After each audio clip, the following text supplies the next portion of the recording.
The Susquehannock were a powerful Iroquoian-speaking Native American tribe who lived along the Susquehanna River in what is now New York, Pennsylvania, and Maryland, moving to the lower Susquehanna Valley around 1550 AD to control the fur trade.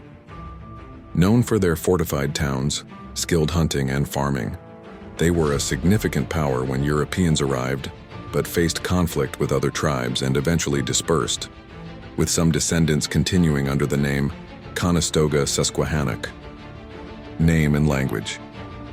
The name Susquehannock comes from an Algonquian interpreter of Captain John Smith and means people at the falls, or roily water people. They were an Iroquoian-speaking people, sharing similarities with the Iroquois of New York. Culture and lifestyle.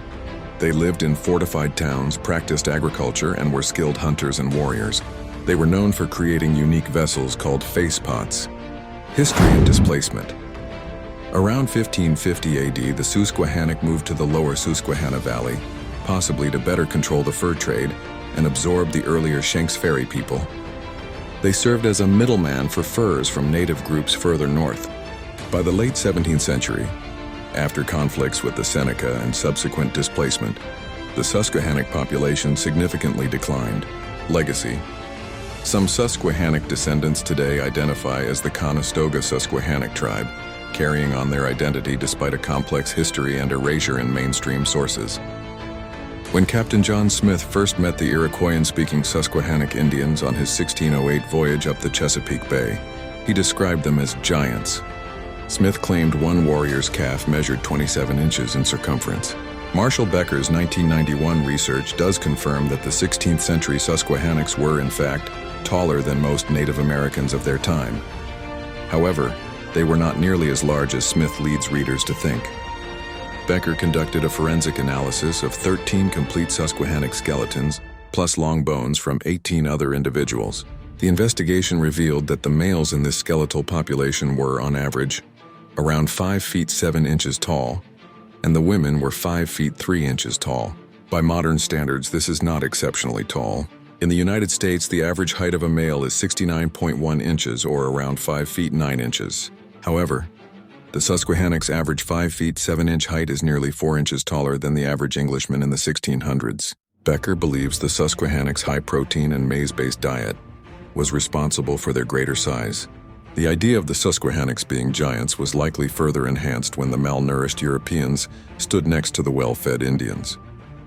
While it's true that Smith and his men were probably looking up at the natives they met, the Susquehannocks were perhaps the only true giants in John Smith's imagination.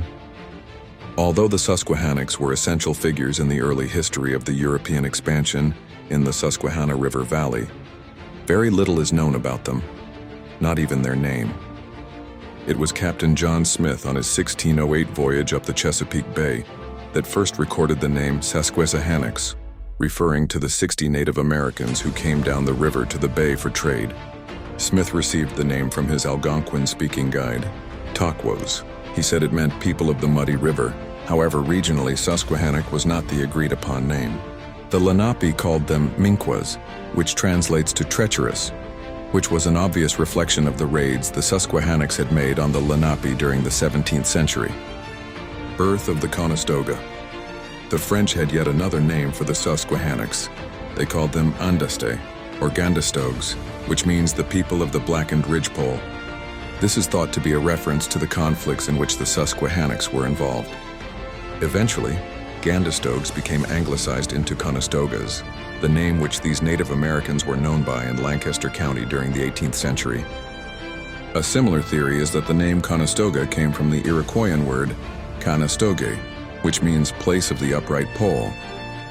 Yet another theory is their name came from one of their few remaining villages known as Conestoga Town, or locally referred to as Conestoga Indian Town.